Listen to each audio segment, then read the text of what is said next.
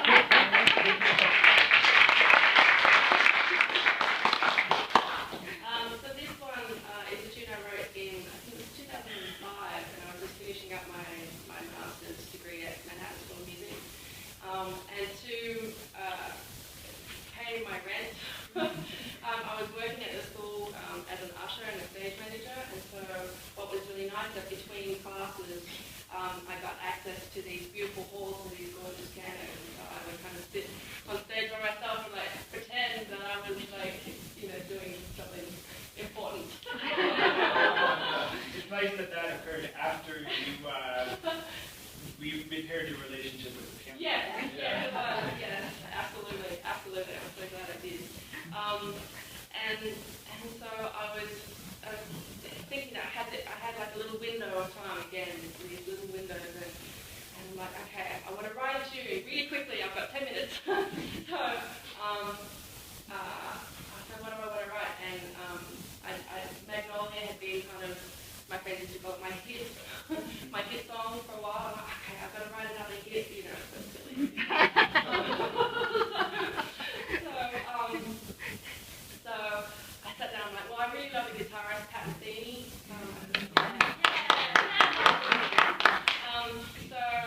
He writes the most gorgeous ballads, so I'm like, all right, I'm going to write a tune as if I'm Pat Metheny. So even though I'm sitting at a piano, I'm pretending that I'm a guitarist, wearing a stroppy shirt and like flowing hair.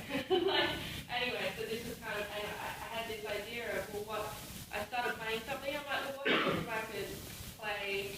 Can I make a melody out of playing one note at a time, but they're not actually, it's not actually a chord, but they're kind of spelling out the harmony one note at a time. So, thanks.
Thank you so much. Do we have any more questions? You've asked plenty, so you don't have to feel badly if not. But if you do, now is your chance. Or now is your chance to do so in the public forum. Yes? I'm also a big Pat fan. Oh, You know, when you say you like Pat fan, you must really like the interplay between Lionel Mays and Pat fan. That I think is you've resurrected it now. You missed that in later stuff. So you brought it back to us, and I just want to say thank you. oh, thank you very much. That's lovely. Thank you so much. I'll tell you a lie, allow me a story, yes? I just wanted to say, as a trumpet player myself, I don't think I've ever heard someone pull the sound so beautifully. Oh, thank you so much. Really cannot understand how people play so quietly without losing Right. the pitch or having the sound stop and Right. really touch it. Oh, thank you. Thank you. Well, what happened was last year I have a really good friend in Melbourne, Luke Howard, is a beautiful piano player, and we decided to have an adventure and meet in Berlin and record an album. So it's funny, we've been friends for like 15 years, and we'd only played together maybe twice or 3 times, but the first time was like eight years into our friendship, and so when we got together for the rehearsal, we're handing each other our tunes, and all the chords are like really similar, and we couldn't tell whose was whose. It was this like kind of beautiful kind of connection. So when we went to record last year, like we'd only played together twice, ever. And so then we go, but he had this idea of using this piano that he knew was in Berlin in this particular studio, where it was like an upright piano, but it was they kind of messed with it, so there was an extra layer of felt. And they really close mic it so you can hear the mechanics of the piano. And so he would play these really, really delicate things, and so I'm like, oh, now I've got to play, but I've got to play really, really quietly, and I was, oh my goodness. So, and we were being recorded in the one room, and I'm like, oh no, like, 'cause I felt like I was just like this elephant, like, squashing on a mouse or something, like, 'cause they put a baffle between us, but it was like the best practice ever, the most frustrating recording session ever. Because I just had to like play like so quietly and like so delicately and still keep the pitch, and then be like a flugelhorn would be like too, like sound wouldn't be quite right, so I would put the trumpet mouthpiece and the flugelhorn, try all these different things. And by the end of it, like I just like lay on the floor, like I was just like completely exhausted. But since then, like that gave me so much more control, and I had more. I did have a certain level before, but it definitely like ramped it up, and so now I'm kind of like, I'm always like, now that I know that I can kind of do more than I thought that I could, like I try and push it. So it's kind of fun to do. Do you mind if I ask? Oh, you do first. What's the hardest thing you can get out of the trumpet?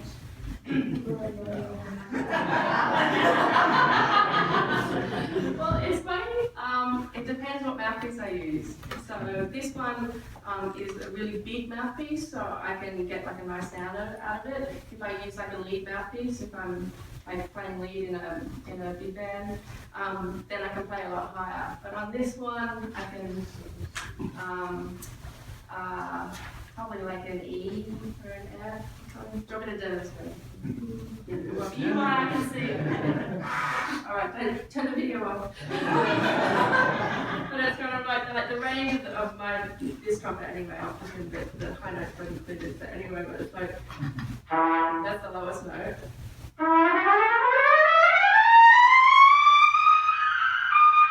That was an F, like a sweet, almost an F sharp in our B. You're a trumpet player, it is, yeah. So in our B flat, the concert E flat is kind of what I managed to squeak out there at the end of the set. Does the horn restrict it?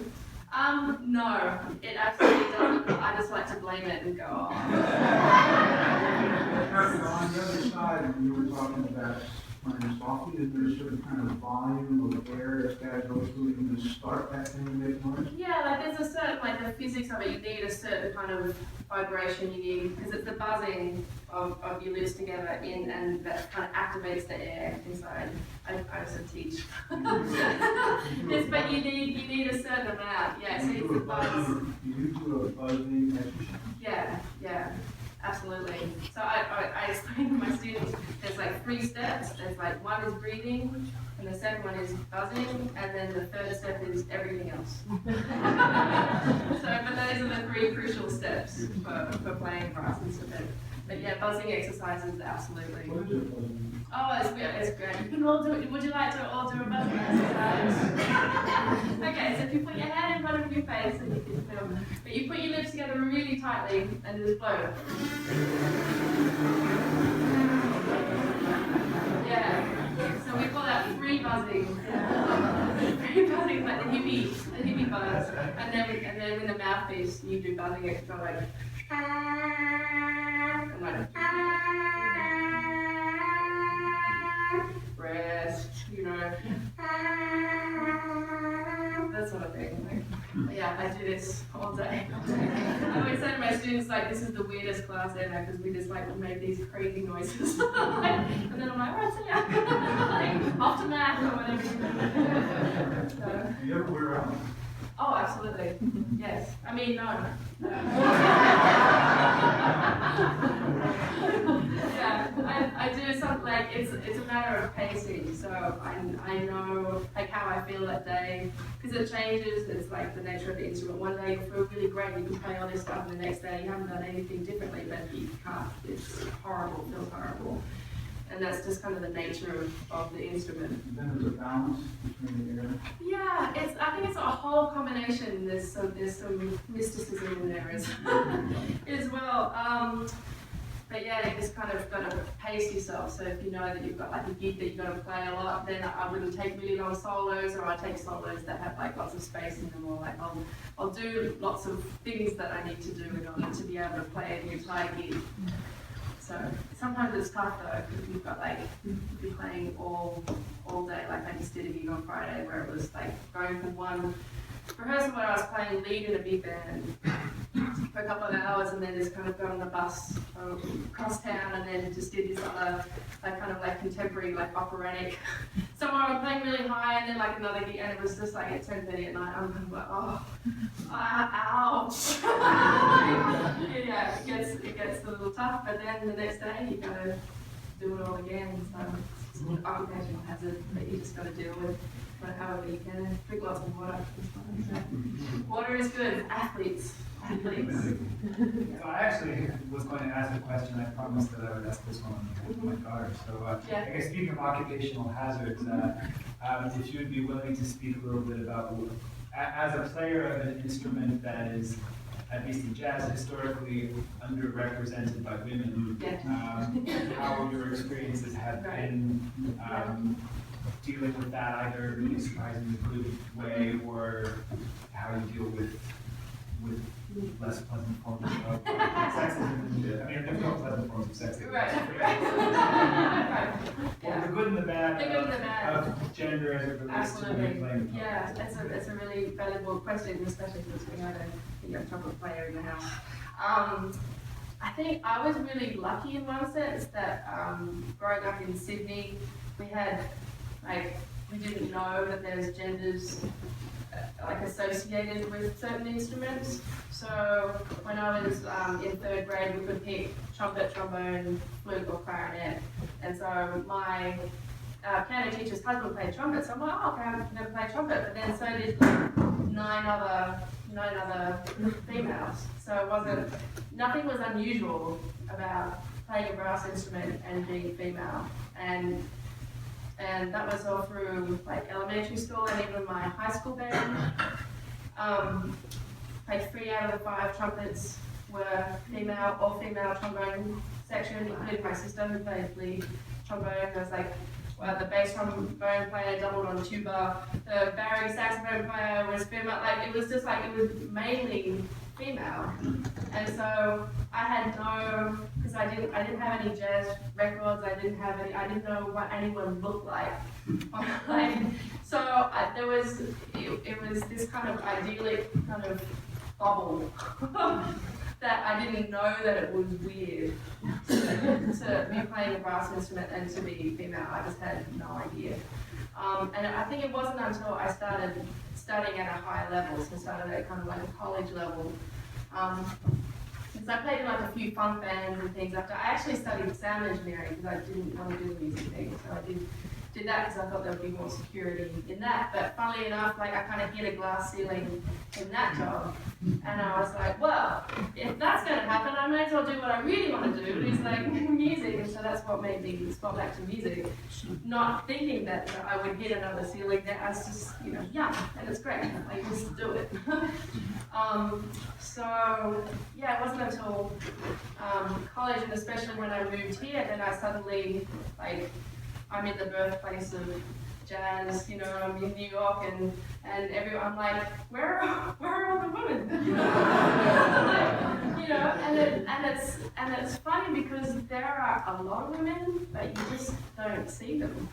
It's really interesting because there's all these bands that are led by women, because often they just kind of don't get the first call because the people that are established will kind of hire their friends, and then if you're just kind of this random person on the scene, there's a lot of instances where we wouldn't get hired because the band leader's girlfriend would consider you a threat or something, so doesn't want you on the gig or the tour or whatever, or they don't want to pay for a separate hotel room for a female. But it's just all this kind of silliness that I never even kind of thought about.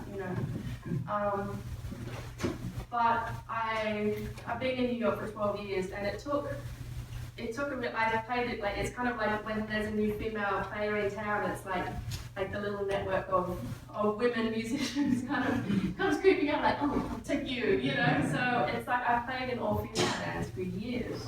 So there's a band called the Diva Jazz Orchestra, which has been going for 20-something years, and Sherry Miracle, absolutely, has been running that, and so I've been playing in that for a bunch of years. I've played in a club date band playing weddings, an all-female group, and then the other women musicians who, let's say there's,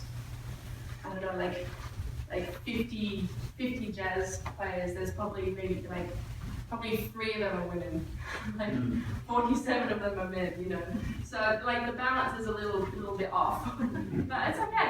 It's slowly changing. Have you been to New Orleans? I have. I just went in February. Yeah, it was super cool.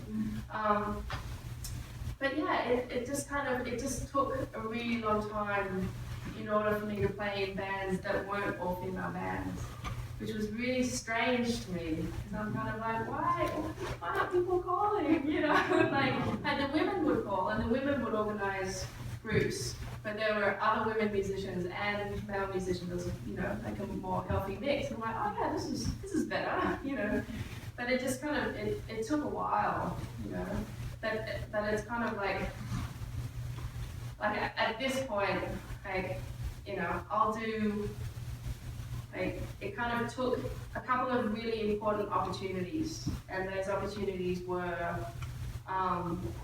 I started playing a big band called Secret Society, led by this Canadian composer called Darcy James Ardew, and he's done really well in the bands. We've got like a couple of Grammy nominations and things like that. And it took being in a band like that with kind of a visible profile, like in the scene, to be kind of almost accepted in a way. It's this very strange thing. But then since that, then other people were like, oh, well, she must be okay if she's playing in that band, and then that kind of led to other things and led to other things, you know. So eventually, kind of, it all works out in the wash, as you say, you know. But there's definitely, you have to create your own opportunities and just do exactly what you want, and then just keep on trucking.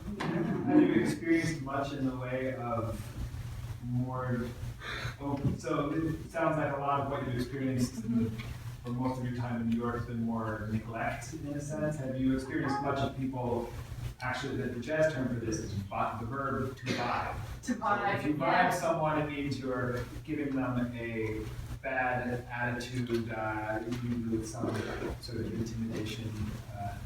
Right. Like, have you been vibed a lot? Oh, absolutely.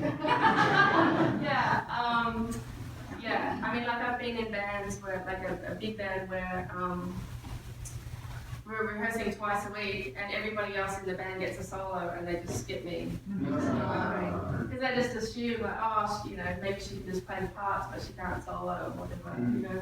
I was actually having a bet with the guy next to me to see how long I could go without taking his solo. And his bands are fighting when, like, the guy, like, pointed at me. I'm like, oh, no, like, I just lost the bet, you know. But then I'm like, at the same time, I'm like, all right, here we go, like, he got it, you know. So, like, I played this solo, and then he was just, like, so surprised, and the rhythm section kind of turned around, like, who's that? You know, and they're all so surprised that the entire band, like, just fell apart. And then, like, I played for, like, 8 measures, and then just, like, everybody just stopped. And I just sat back there. It's like, oh, it's so idiotic, you know. It's kind of like saying, oh, people with blue eyes can't play a brass instrument. It's just like, oh, it's infuriating, but you just gotta, I don't know, like, I'm from a family of very strong, stubborn women, so I don't care. And so if you're like, I'm doing what I want, you know, just ask my mom. You know? So I've definitely come across a lot of that, but it's just like keeping a good attitude and just realizing it's them that don't have all the information. Just kind of keeping it in perspective, you know. Yeah. And I think we have a couple more minutes. You always compose with the piano? Yes. Yeah. Why? Yeah. I don't know. Like, I think sometimes this instrument really annoys me with the piano. It's kind of flipped, I think. So sometimes I just like to kind of sit and kind of noodle at the piano and see what comes out. Also, the piano, you can, like, you know, you can just experiment with different harmonies by just kind of plonking down your fingers. And you can't really do that with a trumpet because you're just kind of picking one note at a time. And the piano, you can play a bunch, so I can kind of hear more because the piano will inform me more, even if it's just kind of random. I'll play something random and go, oh yeah, I like that. Like, oh, I like that, you know. But it's just, you know, sometimes quite random. So it helps you play the trumpet? It does help me play the trumpet because I just kind of get ideas on the piano that I can kind of translate to the trumpet. So yeah, it's like sometimes I think in a college setting you would be given an exercise of transcribing a saxophone solo, and so on the saxophone, like, certain ideas will come out just because of the nature of the instrument and the way that the notes work, and so it would be a different experience to play that on the trumpets, and then you would learn that, even though it's kind of awkward, but then you have that material in your kind of say like toys in the toy box, that you can pull out different ideas. So you've got these different ones that you wouldn't kind of come up with yourself if you were just playing the one instrument. Because of the access to chords, it's actually, I don't know if you guys would agree, but I would say statistically far more likely for people to compose at the piano and jazz or really any genre. So, and pretty much no matter what instrument they play, they're likely to compose at the piano because it gives access to these chords. You can, you know, if you're playing a saxophone line, you can't hear all the other notes that relate to that, whereas on the piano you can play them all at the same time. And as Ted Dunbar, one of my mentors, used to say, no matter what instrument you play, you also play piano. If you play trumpet and piano. If you play guitar and piano. If you play piano. But in any music school, you're required to study piano no matter what your primary instrument is, because it is pretty universally seen in Western music anyway, in jazz and in European classical music, as the gateway to a lot of the information that you're going to need, whatever it is you do on that playing. Because you can conceive a melody on a single voiced instrument like that, but at some point you have to attach harmony to it. So you know, you're going to need to be able to plunk up chords, at least on like a guitar or something, you know, because it's a single note instrument, it's like the bass. I mean, I can play a couple of notes at a time, but I'm still not going to be able to realize lush chords like you can at the piano. So you can cheat, you know, anyone else can conceive a melody on a trumpet, but you have to put, you know, some concept underneath it. That's exactly what you're useful for that. Thank you. So we have one more, and then we'll play one more. If it was still relevant. Do you still have questions? No, I guess so. Okay, but so Scott was everything. Okay, did you ever sit down and play both? I did a couple of next time where I tried, but it's difficult because they're in different keys. So trumpet's in B flat, so if I play a B flat on the piano, I play C on this instrument. But I think when I was, it's like you just kind of convert that. I think when I was first studying, I would try to, because I would need to hear the chord, and then I would kind of play along, so I would chord, play, chord, play. So it was tricky. But also in jazz, a lot of the time we're given charts that are in we call it concert key, so it's like the key of the piano or the guitar. It's not in my B flat key, so I need to learn how to not only just play notes that are written in front of me, but then learn how to read it a step up. So when I see a D, I play an E, you know, and all the chords. So there's a lot. It's hard to drive me insane, but it's hard, Alright, so Thank you for all the questions, and we're going to play.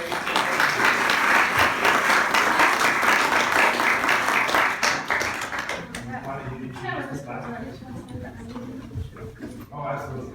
Yeah, so I have a couple of CDs for sale at they're $15, and then I also have download cards if you don't like physical stuff and just want to put it on your computer or whatever. They're $10. So copy around there. A lot of the music that you have heard this afternoon is represented on. Yeah, probably about five or probably about 5 out of 8. Not the big part of it. Not the big part of it, not that one. Yeah. So this last tune is a tune that I wrote, kind of like a little tribute to Lester Bowie, who's a really fantastic trumpet player and awesome dude. So this is called Polyester Pony.